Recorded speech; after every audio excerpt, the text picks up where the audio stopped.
Like, what are you all doing? What happened? And I had no clue that what had happened until I like. So you probably learned more from that fall than most of the days when it was smooth sailing. Right? Yeah, definitely. Wow. Okay, Lady ZoMBiE. Now, where does this name come from? There are two parts to that story, and the first one comes from just being an enormous horror aficionado. I'm obsessed with the films and the music and everything that comes along. And what sort of happened when I got into doming, which is one of the things that I do, is I had already taken the name sort of as just a moniker to use online or whatever else, but the people that were subbing for me would say that, you know, it really suits you because you are such a lady, but you're very unfeeling like the dead sometimes. And they made up their own reason behind it, which sort of fit, you know, a little bit of class and a little bit of something else, sort of like your name as well, like the two sides of the same coin. So it worked and it stuck, and I built the empire around it. You really have built an empire. I like the way that you don't really identify with a particular scene. You're just, everybody knows who you are, and you can just go and be at any party and do your thing, and it's cool. Thank you. I appreciate that, because I'm not comfortable in any one place. I feel at home anywhere. I don't have the need that I should just stick with one niche and go there. You know, I'm cool with anything, really. So. No, I get it. It's amazing. I mean, everybody knows who you are when I mention your name in other places, no matter what the scene. If it's the dance scene, the gay scene, the goth scene, the industrial scene, everybody, oh yeah, I know Lady ZoMBiE. That's awesome. You might be a little bigger than you think you are. Thank you. Oh, I love that. That's I really love cool. that.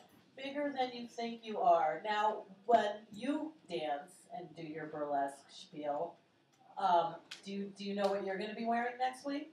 Well, I'm actually one of the people that will be doing more of a musical performance. Okay. I'll be singing, and when I sing at burlesque shows, I tend to bring a sort of reveal to it. Like, I won't completely get down to bare bones, but maybe I'll take off a robe or drop my skirt or something like that. So I throw in the sensuality and the playfulness and definitely the dark undertones, because that's what I'm all about. But for the most part, yeah, it's music, and I'm not quite sure yet if I'm going to do one of the covers I love to do at burlesque shows, or if I'm going to do an original.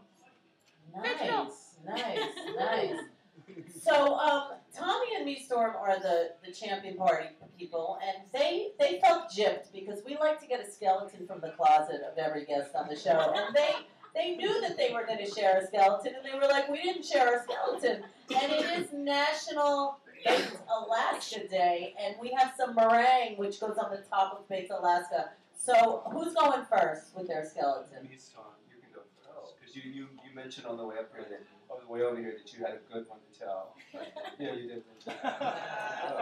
Put all the spot. Do you remember? I remember. He mentioned you don't remember. I have Cro-Magnon feet. And what is Cro-Magnon I feet? have the ugliest feet that you could ever imagine when they don't have what do you call that thing? Shoes? Pedicure. Pedicure? Yeah. So. Gargoyle feet. All right, baby boy, have some meringue.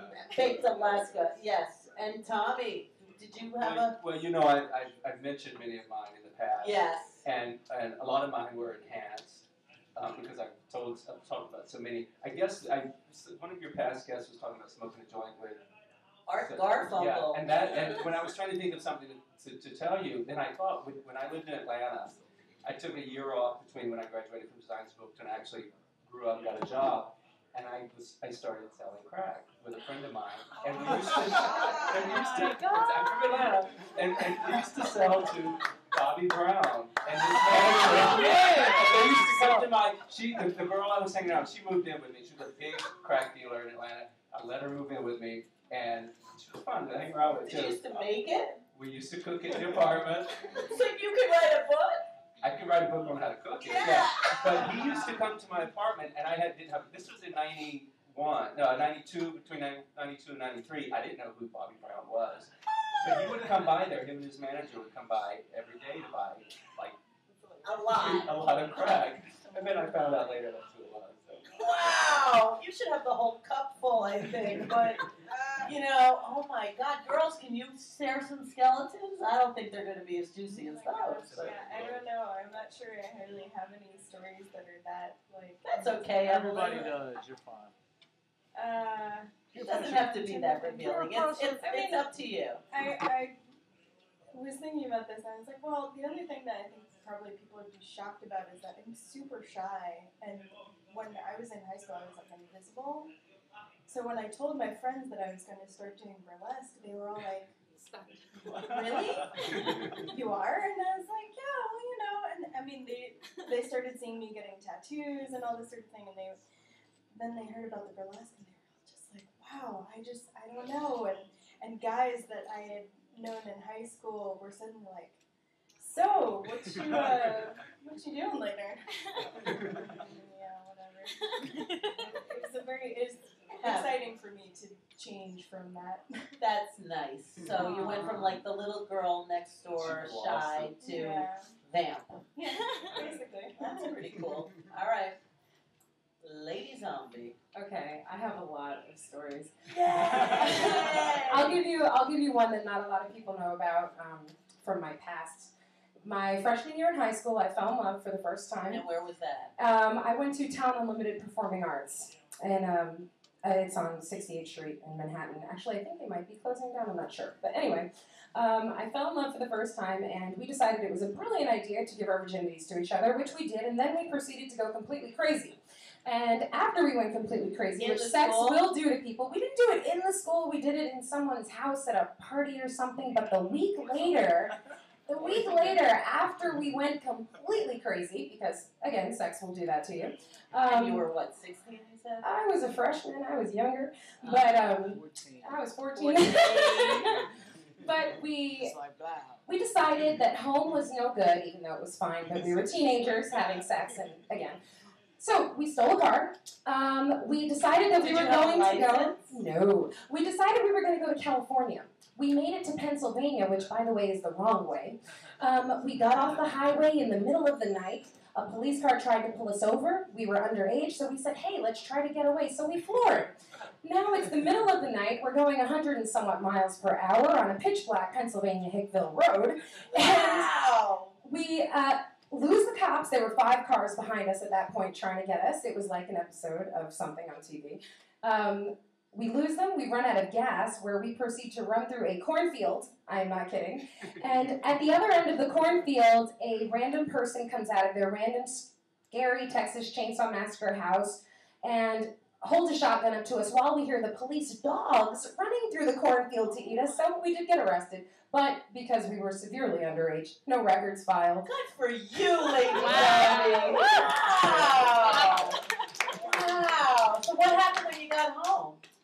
We lasted for another couple of months, and that was it. And did you get in trouble by your parents? Oh, my mom's a cop, so yeah. Wow! Yeah. This sounds like a Law and Order episode. Yeah. Or Cagney and Lacey. or Looking back, something. it's hilarious and funny. At the moment, it was so dramatic. Do you have brothers and sisters? No, I don't. Oh, they would have been jealous. Oh, yeah. Oh my God! Wow, that's pretty big. Whose car did you steal? I don't know, some guy in the neighborhood. It was a Really? minivan. Wow. So next week we're doing this big thing, February 8th at the back bench. And the back bench, is it really closing? It's closed. When? I think we'll catch a couple of years. Yeah, this is Catherine here. who Catherine. Works 2 at that. years. Oh, it's 2 still years. 2 more years? Yeah, it was 2.5 when they gave us the announcement, so it's been like 6 months, so 2 years. Oh, so there's time to have a bunch more parties there. Oh, yeah. Deprogramming hour. Deprogramming hour, yes, we love that show. Yes, we do. And It's they're a on good show. tomorrow night. I think Friday at 12:30 a.m. for They're- us. debauchery. They're doing and Evelyn. Evelyn Vnyl was at the show. Oh. That's how we know Evelyn is Yes, starting about that, debauchery. yes. Which is Clown Kong and Stormy Leather's monthly show that they have at 10-11 bar. 10-11, And yeah. That's how we met Evelyn through their show. Yeah, And then the Angels and regular Kings. thing. You're going to be at Angels and Kings? I'm gonna be at Angels and Kings on next Saturday. February 11th. Yeah. And does anybody have websites and how do people find you and all that stuff? Yes, I have a website. It's evelynvinyl.com, but I also have a fan page on Facebook. Good. I'm sure people will want to be your fan. I'm sure of it. Don't you? Definitely. Yeah. And you, miss. They're going to come after you. Yeah, so LadyZoMBiE.com. I'm everywhere. I'm on Reverb Nation with my music. I got an album coming out at the end of the year. I'm all over YouTube and Facebook and everywhere else. So, In what realm? what do you mean? What on YouTube? Like, what are they going to find? On my YouTube, you'll see music performances, S&M performances, burlesque crossover, strange art, interviews, vlogs, random parties in my apartment, which are really funny, actually. So yeah. Nice. And you guys? What? How do people find you? Well, we have Facebook, and then Miestrom actually has. Aw, pinky swear. When we see it together, try to do the pinky thing. That's because he was a Jehovah's Witness. Is that a Jehovah's Witness thing? Let's all split pinkies, man. Yeah. And do it for Don Cornelius. Woo! And all right, we're going to be back. More rew-who.